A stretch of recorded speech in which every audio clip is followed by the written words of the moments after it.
Alright, in this video we will show how to solve a simple quadratic equation, and it's a bit naughty to call it simple because I know you're in here because you don't think it's simple, but we call this type of quadratic equations as a simple quadratic equation. And you'll see why we do that when you come further and see some more difficult ones. But let's look at this. To learn how to solve this, we will start by looking at the general formula for a quadratic equation.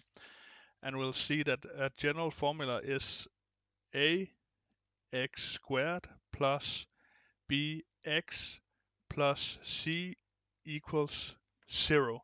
So this is a simple quadratic equation's general formula. And we will also use the solution formula when we calculate the roots. The roots are the solutions of this equation. So the solutions are x equal to minus b plus minus square root of b squared minus 4ac divided by 2a. So this is the formula, and actually it's two formulas. As you see, there's a plus and a minus. So we can get two real solutions, and in this video we will see two real solutions. Alright, to solve this, we will look at the general formula and we will identify a, b, and c, which is our constants. And if we look at this, we'll see that a is the number in front of x squared, which is 5. So we know that a equals 5. And in the same way, b is the number in front of x, and we see that's a 6. And we need to remember the sign. So this is minus 6. So b equals minus 6, and we'll see that c equals 1.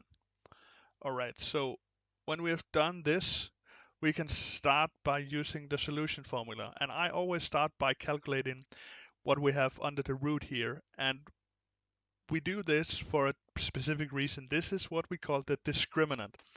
And somewhere we write that d, somewhere we write it with a delta. But it is the formula b squared minus 4ac. And in our case, b equals minus 6. So this is minus 6 squared. And remember the parentheses because it's minus 6 squared and not just 6 squared. And it's minus 4 multiplied by a, which is 5, multiplied by c, which is 1. So this will give us, if we calculate this, this will give us 36 minus 20 equals 16. And this is important, and it's very important to notify that this is greater than 0. And why is that important? Well, we can just make a little note right here, which is important to know that if we have d greater than 0, we have two real solutions. And if we have d equal to 0, we have one real solution. And if we have d less than 0, we have 0 real solutions. We do have other complex solutions, which we'll get into in another video. But today we'll look at the real solutions.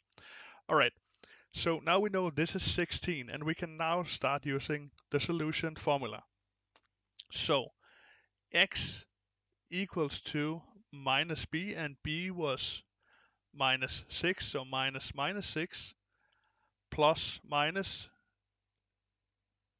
root of this, and this is 16, we just calculated that, divided by 2 times 8 at 2 times 5. So this leaves us with 6 plus minus 4, the square root of 16 is 4, divided by 10. Alright, so we'll just square this up in 2, so x either equals to 6 plus 4 divided by 10, or x equals to 6 minus 4 divided by 10. And we'll just start up by calculating this. This is 2 over 10, which we can shorten a bit to 1 over 5. So this is one solution. And if we look at the first one over here, we have 10 over 10 equals 1. So the results of this are two solutions, which is x equal to 1 or x equal to 1 over 5.